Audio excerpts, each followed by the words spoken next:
Up with KREM begins now.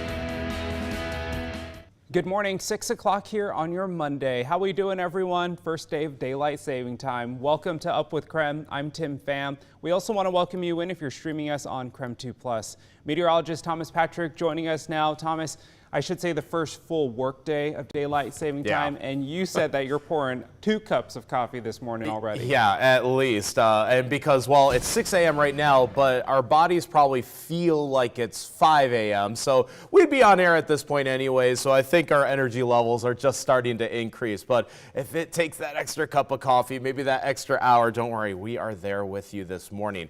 Now, weather-wise, it is going to be a cooler week ahead because a cold front has just passed through Spokane and Coeur d'Alene, working its way through the Palouse right now. So that's where some of this rain is coming from. In Spokane, we actually dodged that rainfall because it only just started to develop about 2 hours ago at about 4 a.m. But it is now starting to affect areas like Colfax, Pullman, and Moscow. And if you're heading on I-90 and going eastward towards Montana, you will run into rain basically all through the Silver Valley and up towards Lookout Pass. So wet for some this morning, but not others. And our temperatures kind of hovering around the 40-degree mark, at least above freezing at the moment. Here's a live look at the traffic impact this morning from I-90 and Hamilton looking east right now. You can see westbound traffic starting to pick up just a tad here, but still pretty early in the morning on the morning commute, which means there aren't as many people out on the roads. So right now, no major issues to report, which is good news on this Monday morning. On Up with KREM, we bring you weather and traffic together every 30 minutes. We do have a construction alert for you this morning. Drivers who use I-90 between Liberty Lake and the Idaho state line should expect delays tonight. Crews will be installing and testing cameras at the Harvard Road interchange, which means the Harvard Road eastbound ramp will be closed starting at 6 p.m. tonight. One right lane of I-90 East will also close shortly after the ramp. Officials hope to reopen around 1 a.m. tomorrow. And today, a section of North Freya Street will close for a water main replacement. KREM 2's Regan Gallo joining us now live from where that repair is happening. Good morning, Regan. Where on North Freya will this impact drivers? Good morning. Good morning, Tim. Yep, well, like you said, a 30-inch main water line along North Freya will have a project starting today, and it will last through this summer. Now, this project will take place between East Garland Avenue and East Wellesley Avenue. I'm looking at my phone to make sure I get the directions right, but the city says that this work will improve both the roadways, the sidewalks, as well as storm management features. But what does this mean for drivers between now and this summer? Well, drivers traveling south on North Freya will detour west at East Wellesley Avenue to Haven Street and continue southbound to North Market Street. Drivers will then reconnect with North Freya Street from East Euclid Avenue. And if you're driving north on North Freya Street, you will detour west at East Euclid Avenue to North Market Street and continue north, and you will then reconnect with North Freya from East Wellesley Avenue. Now, other things that the city of Spokane wants drivers to know is to slow down, be alert, follow detour signs. Businesses and post offices will have local access, and if you're headed to the Esmeralda Golf Course, you can access the course on North Freya Street as well as North Freya Street, via East Euclid Avenue and East Frederick Avenue. I'm reporting in North Spokane, Regan Gallo, KREM 2 News.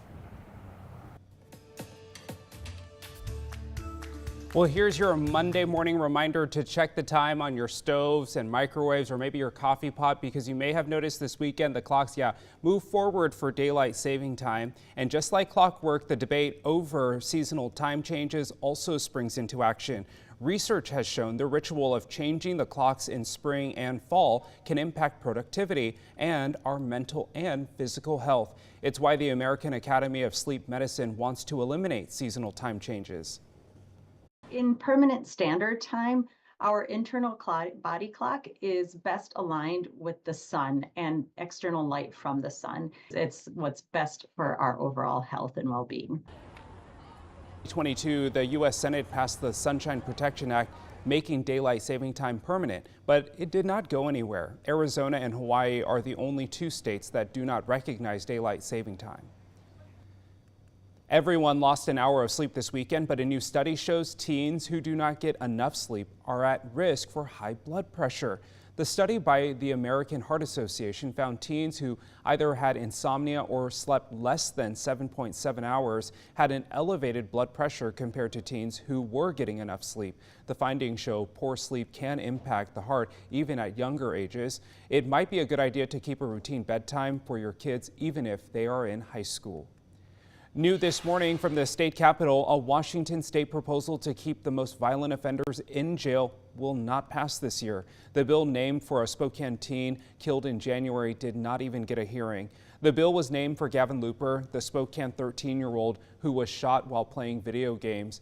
The bill, sponsored by Spokane Republican Representative Jenny Graham, would have done away with early release for anyone with a violent firearms conviction or weapons enhancement. Right now, incarcerated offenders can reduce their sentences through good behavior credits.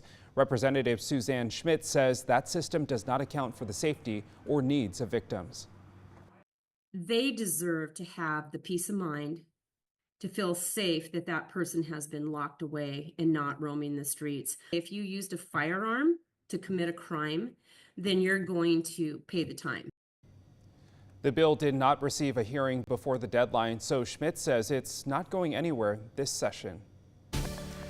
Another look at our weather forecast today. Going to be a bit cooler than it was from this previous weekend where we were in the mid-50s for both Saturday and Sunday, but today probably just at about 49 for the high temperature, and that's because a cold front is currently passing through the area. No rain in Spokane today, but you're probably noticing how much windier it is right now. Those westerly winds already at about 15 miles per hour. But there is rain for some. In fact, let's skip all the way back to Doppler radar. You can see that rain on the Palouse and through our southern areas right now. That cold front only just now picking up some moisture for some rain, again, in our southern areas. But in Spokane, we missed out on that. So instead, just a slightly cooler day overall.